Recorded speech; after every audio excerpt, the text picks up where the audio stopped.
यह है हमारा वर्ल्ड मैप। और वर्ल्ड मैप में इस पृथ्वी पर यानी पूरी पृथ्वी का ये नक्शा है, ये पूरी पृथ्वी का मानचित्र है। इस पूरी पृथ्वी पर कहा गया है कि 7 गो महादेश है। अब उस 7 गो कौन कौन महादेश है देखेंगे। तो पहला नंबर एशिया महादेश है।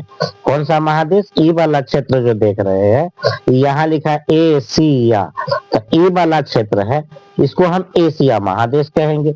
इसके बाद ये आकार में सबसे बड़ा महादेश है, ठीक है।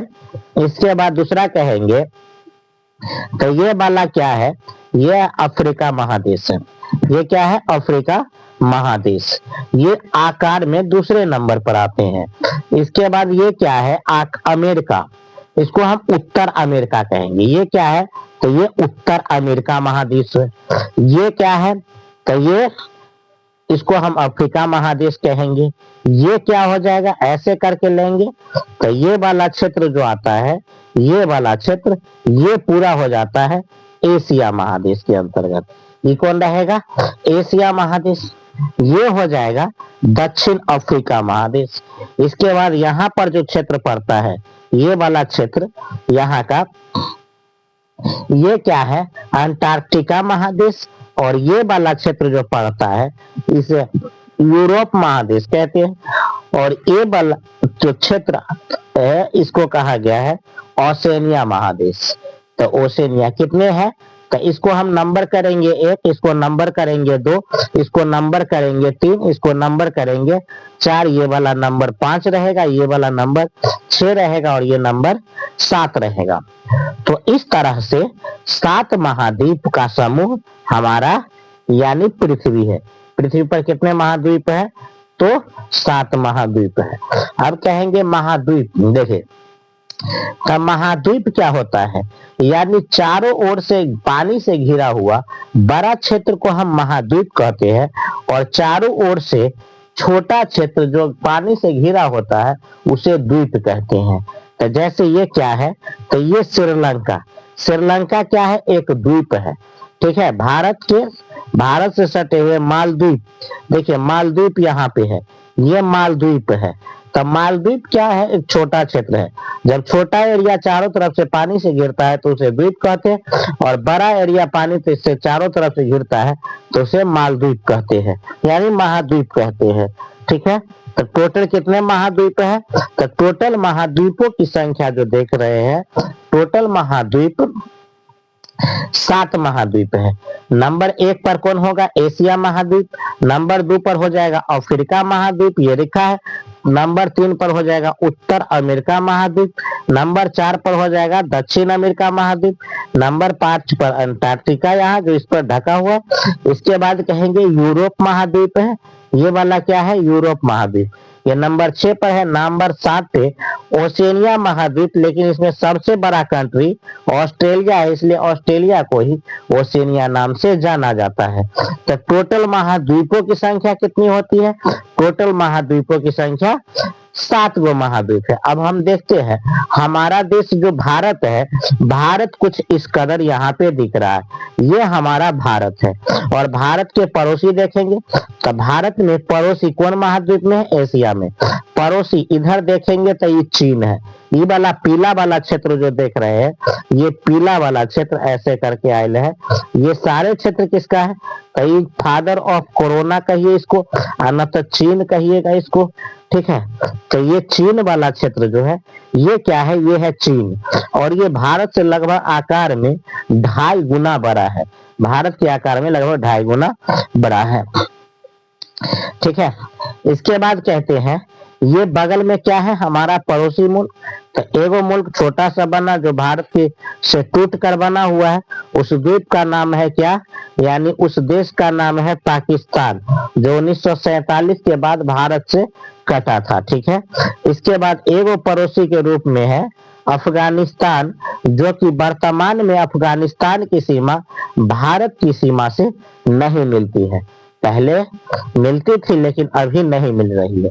इसके बाद एगो पड़ोसी भारत का कौन है, तो इस पड़ोसी को हम चर्चा करते हैं। तो ये पड़ोसी हमारा श्रीलंका है, और एगो पड़ोसी बंगला में बंगाल की कह ले तो इसे बांग्लादेश कहेंगे। एगो म्यांमार हो जाएगा, और एगो पड़ोसी मुल्क छोटका सा नेपाल है, और यहीं पर एगो छोटका मुल्क भूटान है, ठीक है। और एक फादर ऑफ कोरोना ये सबसे तो बड़ा है। तो इस तरह से हमारे भारत के पड़ोसी कितने हैं, 8 गो राज्य है। भारत के कितने पड़ोसी राज्य, पड़ोसी देश है, तो छोटे बड़े, यानी कह लीजिए तो एक मालदीव हो जाएगा जिसकी राजधानी माले है, मालदीव की राजधानी माले है। श्रीलंका है, और एक हो जाएंगे कौन, भारत तो हमारा देश है, पाकिस्तान हो जाएगा, अफगानिस्तान, इधर नेपाल कहिए, भूटान कहिए, बांग्लादेश कहिए, और म्यांमार कहिए, और चीन कहिए। तो ये तमाम हमारे देश के क्या हो जाएंगे, पड़ोसी हो जाएंगे। हमारा पड़ोसी देश में इस तरह से इतने आ जाते हैं। तो ये हम ऑल ओवर किस पर चर्चा किए हैं, तो ये ऑल ओवर चर्चा हमने यानी पृथ्वी, और इस पृथ्वी पर कौन कौन महादेश पाया जाता है, और हमारा भारत कहाँ स्थित है, ठीक है। अब यहाँ पर हम कनका रेखा पर बात कर लेते हैं। तो देखिए ये कर्क रेखा सीधी लाइन जो जा रही है, ये कर्क रेखा ये सीधी लाइन जा रही है ना, इस रेखा का नाम है कर्क रेखा, ठीक है। इसके बाद एक ये 0 डिग्री के एंगल पर जो घूम रही है, ये 0 डिग्री के एंगल पर चलने वाली रेखा, इस रेखा का नाम है विषुवत रेखा। ये कौन रेखा है, विषुवत रेखा। ये कितने पर जा रही है, 0 डिग्री पर। ये कितना है, 23.5 डिग्री पर। ये है 0 डिग्री पर, और इसके बाद इसके नीचे से वो गुजर रही है, ये भी है। इस रेखा का नाम क्या है, तो यूं कह लीजिए ये रेखा चल रही है, ये रेखा का नाम है मकर रेखा। इसका नाम होगा कर्क रेखा। इसका नाम होगा विषुवत रेखा, या भूमध्य रेखा भी हम कह सकते हैं, विषुवत रेखा। इसका नाम होगा मकर रेखा। तो नीचे मकर रेखा है, ये विषुवत रेखा है, ये कर्क रेखा है, ठीक है। तो ये कितने रेखा में बांटा गया, कर्क रेखा, विषुवत रेखा, मकर रेखा। ये 23.5 डिग्री पर, ये भी 23.5 डिग्री पर, और इक्वेटर यानी विषुवत रेखा यह 0 डिग्री पर बांटा गया है। तो ये टोटल कितने कहा गया है, 23.5 डिग्री पर हमारे देश के बीचों बीच गुजरने वाली, देखिए हमारा भारत यहाँ पर स्थित है, तो भारत के बीच से गुजरने वाली 9 गो राज्य को काटती है, जिसे हम कर्क रेखा कहते हैं। तो ये ऑल ओवर मैप है जिसमें हमारा भारत छोटा लग रहा है। अब हम चर्चा करते हैं कि अब इसमें हम थोड़ा बड़ा मैप लेते हैं जो कि हमारा भारत है। अब इसमें हम भारत के बारे में जानते हैं और देखते हैं। देखिए ये हमारा भारत कुछ इस कदर है, ठीक है।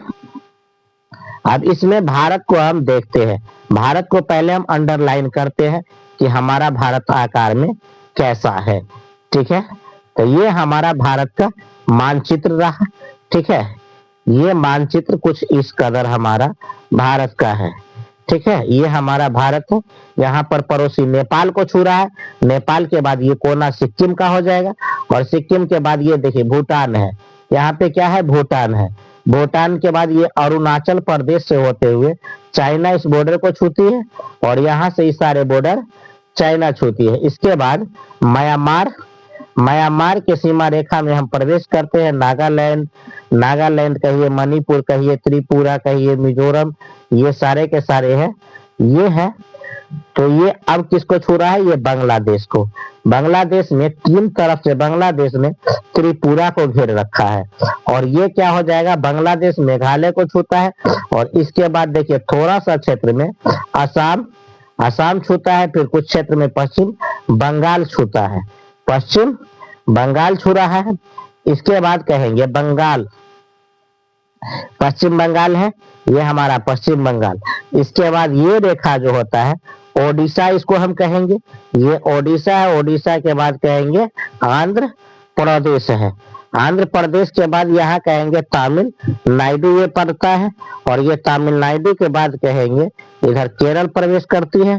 केरल के बाद कहेंगे कर्नाटक इधर आती है, यहाँ पर गोवा भी सटा हुआ है, और मध्य महाराष्ट्र यहाँ पर सटा हुआ, यहीं पर मुंबई इसकी राजधानी है। और ये क्या हो जाता है, गुजरात। और गुजरात ये कुछ इस कदर का है, ठीक है, इस कदर का गुजरात है। और ये पाकिस्तान को छूती है। तो हमारा भारत इस कदर का है, ठीक है। लेकिन वर्तमान में हमारा भारत को बांट दिया है। अब यहाँ कहिएगा तो ऐसे करके लिया गया है, इतना दिखा रहा है, लेकिन हमारा भारत इस तरह नहीं। ये वाला हिस्सा इसको कितना कहिएगा, तो ये 60 यानी कह लीजिए, तो ये 30% हिस्सा जो है इसको हम पाक ऑक्युपाइड कश्मीर कह लेंगे। और ये वाला हिस्सा 10% हिस्सा, ये 10% इसको हम ऑक्साई चीन कहेंगे। ये 10% हिस्सा किसने ले रखा है, ऑक्साई चीन ले रखा है। और ये क्या कहेंगे, 30% हिस्सा कौन ले रखा है, तो ये 30% हिस्सा पीओके ले रखा है। पीओके का मतलब पाक अधिकृत कश्मीर, इंग्लिश में कहिएगा तो पाक ऑक्युपाइड कश्मीर, ठीक है, पाकिस्तान अधिकृत कश्मीर, ठीक है। अंग्रेजी में इसे कहेंगे पाक ऑक्युपाइड कश्मीर कह लेंगे, ठीक है। तो इस तरह से ये कितना परसेंट ले रखा है, 30%, और 10% चीन ले रखा है। और इसके बाद वर्तमान में जो बचता है ये कश्मीर का क्षेत्र, ये 60% हमारे पास है, 60% हमारे भारत के पास है। और 30% ले चुका है कौन, पाकिस्तान ले चुका है, 10% चीन ले चुका है, ठीक है। तो इसमें चर्चा करते हैं। इसमें हम देखेंगे हमारा बिहार, तो एक बिहार का मैप यहाँ पे ये आता है, ये बिहार का मानचित्र आ जाता है, ठीक है। ये बिहार का मानचित्र है, कुछ इस कदर है। बिहार और झारखंड पहले साथ हुआ करता था, अब ये 2015 नवंबर 2000 ईस्वी को बिहार और झारखंड दोनों अलग अलग हो गए, ठीक है।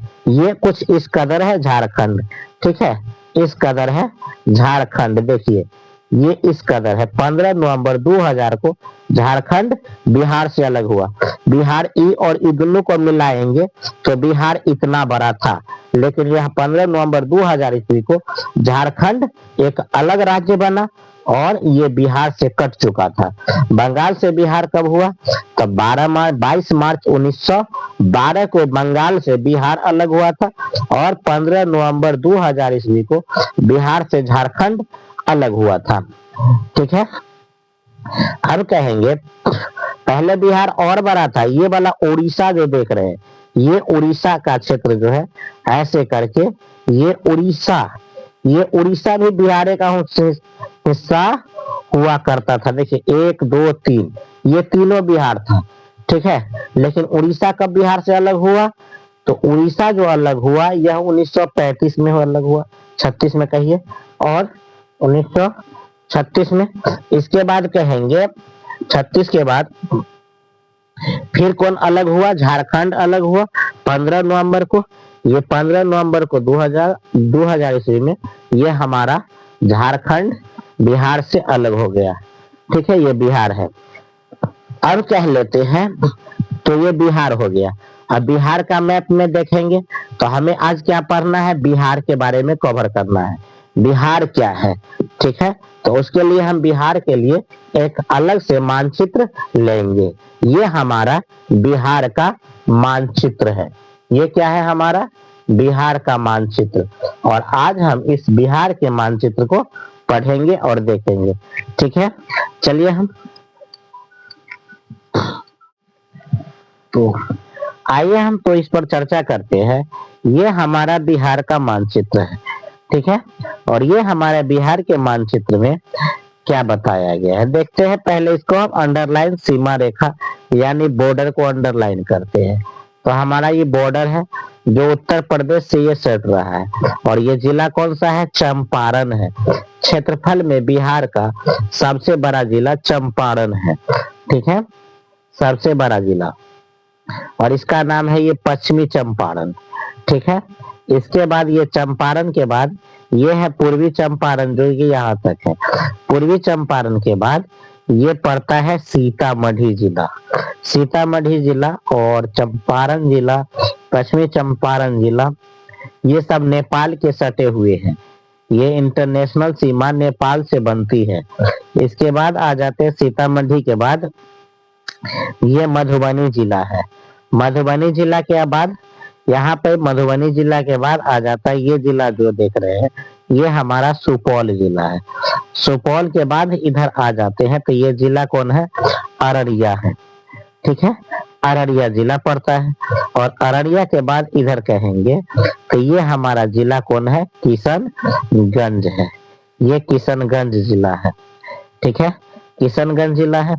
इसके बाद कह लेंगे तो यहाँ से पड़ता है किशनगंज। किशनगंज के बाद इधर आ जाते हैं तो ये वाला पड़ता है पूर्णिया। पूर्णिया के बाद ये नीचे का सब जिला पड़ता जो है, ये कौन है, कटिहार जिला है। ठीक है, कटिहार। और कटिहार के बाद जो आते हैं तो ये वाला क्षेत्र आता है। और यहाँ के बाद पड़ता है, इस जिला का नाम है भागलपुर जिला। कौन सा जिला है, भागलपुर। और भागलपुर के बाद ये है वांका जिला। ठीक है, वांका। वांका के बाद इधर आ जाते जो है तो इसको हम जमुई कहते हैं। ये जमुई जिला है। ठीक है, जमुई जिला है। और जमुई के बाद इधर आ जाते हैं तो ये है नवादा। नवादा जिला है। नवादा के बाद जो आ जाते हैं तो ये वाला पड़ता क्या है, गया जिला। गया जिला। और गया के बाद जो क्षेत्र में आते हैं तो इस जिला का नाम जो पड़ता है, गया के बाद औरंगाबाद। औरंगाबाद है। औरंगाबाद के बाद जो पड़ता है इसका नाम है रोहतास जिला है। ये रोहतास है। रोहतास के बाद कौन पड़ता है, कैमूर जिला। ये कैमूर है। कैमूर जिला है यहाँ से यहाँ तक। और इसके बाद हम प्रवेश करते हैं बक्सर में। और बक्सर में हमारे गंगा नदी बिहार में टपती है। और इसके बाद ये वाला पड़ता है भोजपुर। ठीक है, और भोजपुर के बाद यहाँ से जो आती है तो यहाँ से फिर हम सारण को टच करते हैं। और सारण जिला के बाद जो आता है क्षेत्र तो इसका नाम क्या होता है, सिवान जिला। ये है सिवान जिला। और सिवान के बाद पड़ता है ये वाला गोपालगंज। गोपालगंज पड़ता है। और गोपालगंज के बाद फिर ना ये चंपारण जिला में जाकर मिल जाता है। तो ऑल ओवर हमारा ये बिहार का मानचित्र हुआ। ठीक है, ये बिहार के मानचित्र है। अब इस बिहार के मानचित्र में देखेंगे तो ये जिला किसके किसके साथ साझा कर रहा है, तो नेपाल के साथ एगो साझा कर रहा है चंपारण जिला, एगो पूर्वी चंपारण, एगो पश्चिमी चंपारण। के बाद एगो सीतामढ़ी जिला है, ये सीतामढ़ी जिला है। ये मधुबनी जिला है। इसके बाद ये सुपौल जिला है। इसके बाद ये अररिया जिला है। के बाद किशनगंज जिला है। तो टोटल कहिएगा नेपाल के साथ 1 जिला, 2 जिला, 3 गो जिला, ये 4 जिला, ये 5 जिला, ये 6ठा जिला और ये 7 जिला। नेपाल के साथ भारत का कितने जिला साझा कर रहे हैं, तो नेपाल के साथ भारत बिहार का 7 गो जिला साझा कर रहा है। ठीक है, अब कहिएगा इधर पड़ता है पश्चिम बंगाल। ये है पश्चिम बंगाल का क्षेत्र। तो इधर कितने जिला है, तो कहिएगा पश्चिम बंगाल के तरफ 1 जिला, पूर्णिया 2 है और कटिहार 3 गो जिला है। तो बिहार का 3 जिला जो है जो किसके साथ साझा करता है बॉर्डर, तो 3 जिला साझा करता है बॉर्डर कश्मीर के, यानी क्या कहे इसको, पश्चिम बंगाल के साथ। अब कहेंगे पश्चिम बंगाल के बाद नीचे आ जाते हैं तो ये है क्या, झारखंड है। ये क्या है, झारखंड। और झारखंड के साथ कितने जिला साझा करता है बॉर्डर, तो देखिए झारखंड के साथ 1 नंबर में आ जाएगा आपका, ये है भागलपुर। भागलपुर 1 नंबर पर आएगा, 2 में वाका आएगा, 3 में जमुई आएगा, 4 में नवादा आएगा, 5 में गया आएगा, 6 में औरंगाबाद आएगा, 7 में कहिए तो ये वाला कौन आ जाएगा, रोहतास आ जाएगा। तो झारखंड के साथ कितने जिला साझा कर रहा है, 7 जिला कर रहा है। और ये कौन ही निकला हुआ है, तो ये झारखंड यानी रोहतास का ही है। अब कहेंगे कैमूर। देखिए ये कैमूर है, तो कैमूर किसके साथ है, तो ये उत्तर प्रदेश के साथ है। तो उत्तर प्रदेश के साथ 1 जिला ये है, दूसरा में बक्सर है, तीसरा में भोजपुर है, चौथा में सारण है, 5वां में सिवान है, 6ठा में गोपालगंज है और 7वां में पश्चिमी चंपारण है। तो इसके साथ भी कितने जिला साझा कर रहे हैं, 7 जिला साझा कर रहे हैं। तो उत्तर प्रदेश के साथ कितने जिला हो गए, 7 जिला हो गए। उत्तर प्रदेश के साथ है, नेपाल के साथ है और इसके साथ है। और यहाँ कह लीजिएगा इसके देखिए ये वाला क्षेत्र, थोड़ा सा क्षेत्र उत्तर प्रदेश के साथ भी साझा करता है। कौन जिला? तो ये कह लीजिए रोहतास का। तो रोहतास को उत्तर प्रदेश में भी गिनिएगा, तो इसलिए इसको लेकर के ये 8 जिला हो जाते हैं। उत्तर प्रदेश के साथ बिहार का 8 जिला बॉर्डर साझा करता है। यहाँ पे देख रहे हैं, यहाँ पे थोड़ा सा क्षेत्र क्या करता है, ये बॉर्डर साझा करते हैं बिहार के साथ और उत्तर प्रदेश के साथ। तो ये टोटल कितने जिला साझा कर रहे हैं? तो टोटल जिला जो साझा करते हैं ये टोटल कितने हैं? तो कह लीजिएगा आप इसके 9 या 8 को जिले हैं। ठीक है, 8 जिला बॉर्डर साझा करता है। कौन 8 जिला बॉर्डर साझा कर रहा है? तो ये बिहार और उत्तर प्रदेश 8 जिला करता है। बिहार और नेपाल के साथ कितना है? 7 जिला है। और बिहार और झारखंड कहिएगा तो 7 जिला है। और बिहार और बांग्लादेश कहिएगा, बंगाल, पश्चिम बंगाल कहिएगा तो कितना साझा कर रहा है? यानी 3 जिला मात्र साझा कर रहा है। ठीक है, तो ये हमारे साझा है। अब बिहार में कहेंगे तो सबसे बड़ी नदियां कौन बहती है? तो बिहार के सबसे बड़ी नदियां जो है ये गंडक नदी। देखिए गंगा नदी जो आती है बक्सर में प्रवेश करती है, गंगा नदी सबसे बड़ी नदी है और ये ऐसे करके आता है और ये क्षेत्र ऐसे होते हुए कितना यात्रा करती है? तो 443 किलोमीटर के अप्रोक्स में बिहार में गंगा नदी 443 किलोमीटर में बहती है। काफी बड़ा क्षेत्र, ठीक है, ये काफी बड़ा क्षेत्र है। ऐसे करके आती है 443 किलोमीटर का। ठीक है, इसके बाद इधर से वो नदी आती है, इसको हम 2 नाम से जानते हैं। देखिए घग्गर नदी, इसको हम घग्गर नदी, घाघरा नदी भी कहते हैं या सरयू नदी भी कहते हैं, सरयू नदी या घाघरा नदी। इसके बाद इधर से जो एक नदी आती है ये वाला नारायणी नदी, नारायणी नदी को हम गंडक नदी, हमारे बिहार में आता है तो ये गंडक नदी बन जाती है। जबकि नेपाल में इसी का नाम कौन होता है? नारायणी नदी होता है। नेपाल में नारायणी नदी के नाम से बहती है। कौन नदी? गंडक नदी। ठीक है, गंडक नदी के बाद कौन कौन नदी आ जाती है? तो ये गंडक नदी हो जाती है। गंडक नदी के बाद आ जाता है कौन? बागमती नदी आती है, कोसी नदी आती है, महानदी आती है, कमला नदी आती है, अलकनंदा और क्या है, महानंदा नदी आती है। तो उत्तर बिहार में कई गो नदियां बहती है जिसमें ये गंडक नदी आ गई। ठीक है, ये बागमती नदी आती है, ऐसे करके करते हुए ये ऐसे करके आती है। ठीक है, यहाँ इस तरफ कुछ मिलती है, इस टाइप से मिल जाती है। ठीक है, तो यानी उत्तर बिहार में यानी पूरे बिहार में कहा जाए टोटल 15 गो नदियां हैं जो बड़ी बड़ी नदियां हैं। 15 गो नदियां हैं, बड़ी बड़ी नदियां हैं। और दक्षिण यानी टोटल बिहार में 15 नदियां हैं, जिसमें कुछ नदियां उत्तर बिहार में और कुछ नदियां दक्षिण बिहार में है। बिहार में नदियों की संख्या अधिक है, अतः यहाँ बाढ़ प्रभावित क्षेत्र भी है। और बिहार में सबसे ज्यादा वर्षा अगर होता है कहीं तो मेघालय में वर्षा अधिक होती है लेकिन बाढ़ कम आती है। और बिहार में सबसे ज्यादा बाढ़ आती है। बाढ़ क्योंकि नेपाल का सारा पानी बिहार होकर के निकलती है, उत्तर प्रदेश का सारा पानी बिहार होकर के निकलती है, यूं कह लीजिए झारखंड का सारा पानी बिहार होकर निकलती है। और बिहार में जो वर्षा होती है वो भी पानी बिहार होकर के निकलती है। तो इस तरह से ये सारे पानी का स्तर कहाँ से निकलती है? बिहार होते हुए आगे बढ़ती है। तो ये बिहार का क्षेत्र में क्या होता है? ये बड़ा क्षेत्र होता है। अब कहेंगे बिहार, तो बिहार क्या है? बिहार में 38 टोटल 38 जिले हैं। बिहार में कितने जिले कहेंगे? तो 38 जिले कहते हैं, बिहार का क्षेत्र में आ जाते हैं। तो बिहार के 38 जिला है। बिहार में कह लेंगे जिला कई गो है? 38 गो जिला है। बिहार में जिला 38 गो है। यहाँ सांसद कितने हैं? सांसद 40 गो है। सांसद 40 गो है तो इसको हम क्या कहेंगे? एमपी। बिहार में एमपी कितना है? 40 गो एमपी है। बिहार में एमएलए कितना है?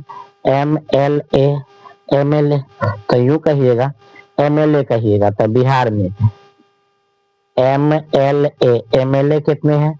तो 245 है। बिहार में एमपी कहिएगा, एमपी कितना है? तो एमपी 40 गो है। और कहिएगा जिला कितना है, जिला, तो जिला कहिएगा तो जिला बिहार में 38 जिला है, 38 गो जिला है, 245 गो एमएलए है, और यूं कह लीजिए 40 गो क्या दिया है, तो 40 गो दे रखा है, ये क्या दे रखा है, एमपी यानी सांसद दे रखा है। ठीक है, बिहार में। और कहा जाए बिहार में सब, बिहार की राजधानी कहाँ है, तो बिहार की राजधानी कहा जाए पटना बड़ा, पटना है। और मौर्य काल में इसे कहा जाता है, मौर्य काल में यानी मगध के नाम से हमारे बिहार को जाना जाता है, जिसकी राजधानी पाटलिपुत्र हुआ करते हैं। पाटलिपुत्र को बसाने वाले उदयन थे। तो ये सब उस समय की बात थी। वर्तमान में बिहार में स्थिति, बिहार में एक तरह से यूं कहा जाए तो बिहार में बेरोजगारों का अड्डा ज्यादा है। यहाँ बिहार में बेरोजगारी हद पार कर रही है। बिहार में केवल और केवल मजदूरी करने के लिए अगर किसी राज्य में जाता है तो बिहार के वो मजदूर जाते हैं, न कि कोई अच्छे अधिकारी और कोई अच्छे व्यक्ति को बिहार जाने की जरूरत पड़ता है। हाँ, कुछ लोग, कुछ परसेंट ऐसे हैं जो लोग बिहार से बाहर जाते भी हैं, कुछ परसेंट में, लेकिन मेजोरिटी में कहा जाए तो बिहार मेजोरिटी में बेरोजगार को ज्यादा सप्लाई करता है। यानी बिहार से कोई किसी भी त्योहार के बाद अगर कहीं भी जाना हो तो सबसे ज्यादा लोग बिहार के लोग ही सफर करते हैं। और हर जगह ऐसा कोई भी भारत का कंपनी और फैक्ट्री नहीं हो जिस कंपनी और फैक्ट्री में बिहार के लोग न हो, चाहे वह भारत के किसी भी कोना में हो, लेकिन उसमें बिहार का मजदूर हर हाल में मिलेगा, चाहे जिस रूप में भी हो वह मिलेंगे। क्योंकि बिहार में बेरोजगार है, बिहार में कंपनी की कमी है, कारखाना की कमी है, फैक्ट्री की कमी है। तो ये हमारा बिहार है। बिहार को बदलते वक्त, बिहार में बदलते वक्त बिहार में बाढ़ बिहार का कमर तोड़ रखी है। सबसे ज्यादा अगर बिहार परेशान है तो वो है बाढ़। बिहार में बाढ़ पर विचार नेता लोग कम करते हैं, क्योंकि बिहार में अगर सबसे ज्यादा अगर कमर तोड़ने वाला स्तर है तो वो क्या है, बाढ़ है। और बिहार में बाढ़ जो आती है सबसे ज्यादा कमर तोड़ बाढ़ कर लाती है, और सबसे ज्यादा अगर बर्बाद करती है तो दो नदियां, एक नदियां तो गंगा नदी हो गया, ये बिहार के बीचों बीच से गुजरती है, और एक नदियां आ जाती है कोसी नदी, इसको हम कोसी बैराज कहते हैं। कोसी बैराज, इसमें टोटल 56 फाटक है। कोसी बैराज बाढ़ को यानी कहा जाए नियंत्रण करने के लिए 56 फाटक बनाए गए हैं कोसी बैराज में। और ये कोसी बैराज जब बाढ़ आती है तो ये टोटल फाटक खोल दिया जाता है, जिससे पानी का पानी खतरे से ऊपर बहने लगता है, लोग के सर के छत छिन जाते हैं। ठीक है, बाढ़ प्रभावित इलाका में कौन कौन आ जाता है, तो ये वाला क्षेत्र जो आप देख रहे हैं ये सारे बाढ़ प्रभावित क्षेत्र है। यूं ऐसे कह लीजिए ना, ये पूरा, इसमें कौन कौन आ जाएगा, मधेपुरा, सुपौल, अररिया, किशनगंज, कटिहार, पूर्णिया, भागलपुर, ये सब बाढ़ के चपेट वाला इलाका है। यहाँ बाढ़ तो तबाह मचा देती है, और साथ ही साथ बागमती नदी भी कुछ उफान पर आती है, तो बागमती में यानी यूं कह लीजिए इस टाइप से इधर भी बाढ़ रहता है। सहरसा के क्षेत्र में, सुपौल में कुछ कुछ, मधुबनी में आता है, दरभंगा में हल्का प्रभाव देखने को मिलता है, समस्तीपुर फिर बाढ़ में डूबा रहता है। ठीक है, तो ये सारे क्षेत्र भी क्या आ जाते हैं, बाढ़ में आ जाते हैं। तो इस तरह से आप हम क्या करेंगे, बिहार के मानचित्र हो या भारत के मानचित्र हो या दुनिया के मानचित्र हो, इसको 2 बार 3 बार क्या करेंगे, बारीकी से अध्ययन करेंगे और इसके बारे में जानेंगे। हमें जानकारी इस पर अधिक मिलती रहेगी, और हमें थोड़ा सा सपोर्ट कीजिए ताकि हम आगे मतलब और अच्छा कंटेंट के साथ आपके सेवा में हाजिर हो सके। तब तक के लिए हमें इजाजत दीजिए। जय हिंद।